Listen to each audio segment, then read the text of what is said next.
Mohira ismining ma'nosi.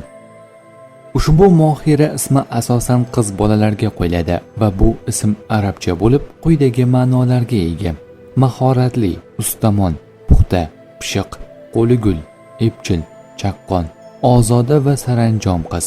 Shakllari: Mohiraxon, Mohira bonu, Mohira oy, Mohira begim.